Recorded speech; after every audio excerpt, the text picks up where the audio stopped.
Ibu. Selamat siang Ibu dosen dan teman-teman semua. Kenapa? Kami dari kelompok satu mata kuliah Bisnis Konsep. Perkenalkan nama saya Muhammad Rizky dan di sini ada Erika Okta, ada Fernandito Oka dan Satrio Dimas. Pada video kali ini kami akan membahas tentang bagaimana perusahaan dapat mengatasi berbagai tantangan dalam pengembangan sistem digital dan yang dimulai dari agile development, perancangan arsitektur, hingga manfaatan data analytics untuk memahami perilaku pelanggan dan mengurangi churn rate. Kami akan menjelaskan solusi secara sistematis dan disertai contoh penerapannya. Mari kita mulai presentasinya. Di era digital saat ini, penggunaan sistem analitik sangat krusial. Alasan utamanya karena bisnis digital bergerak sangat dinamis. Ketika pelanggan mulai meninggalkan aplikasi, disitulah peran analitik sistem diperlukan untuk memperbaiki permasalahan tersebut.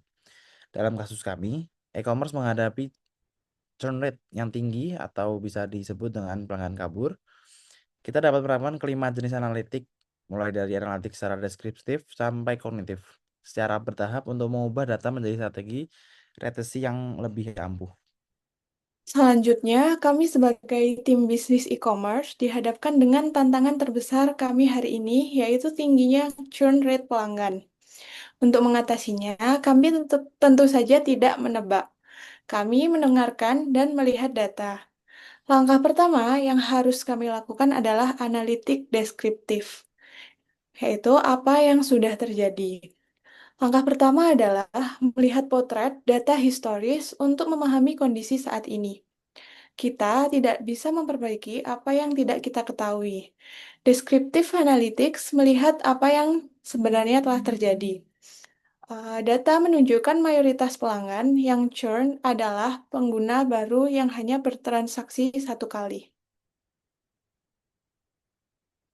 Kami lanjut ke diagnosis analytics, jawab kenapa mereka pergi. Masalahnya bukan harga, tapi check out ribet dan respon CS lambat masalahnya. Mengapa hal itu terjadi? Setelah angkanya diketahui menggunakan analitik diagnostik, kita perlu mencari akar penyebabnya atau root cause dengan melakukan teknik drill down atau penggelam untuk cari korelasi. Kami tidak menyalahkan pelanggan, tetapi kami memperbaiki proses. Dengan predictive analysis, kami dapat memprediksi pelanggan yang beresiko churn. Dengan prediksi analitik data, jika seorang pelanggan tiba-tiba jarang membuka aplikasi dan melakukan frekuensi belanja selama 2 minggu terakhir, saat perilaku mereka mulai berubah, sistem akan langsung memberi sinyal. Sistem akan menandai mereka sebagai beresiko tinggi akan churn rate bulan depan. Cara kami hadir sebelum pelanggan pergi.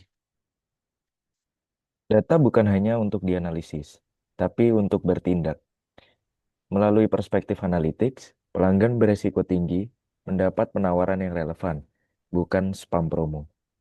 Sistem secara otomatis memberikan penawaran yang dipersonalisasi kepada pelanggan yang teridentifikasi beresiko tinggi pada tahap sebelumnya.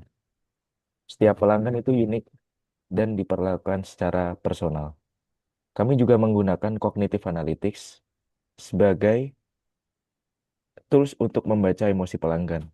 Dari ribuan review dan chat, AI membantu kami memahami keluhan yang tidak terucap.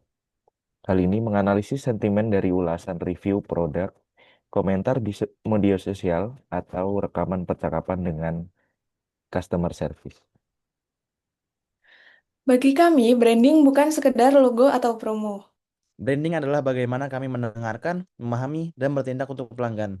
Dengan analitik, kami tidak hanya mengurangi churn, Kami membangun kepercayaan dan loyalitas.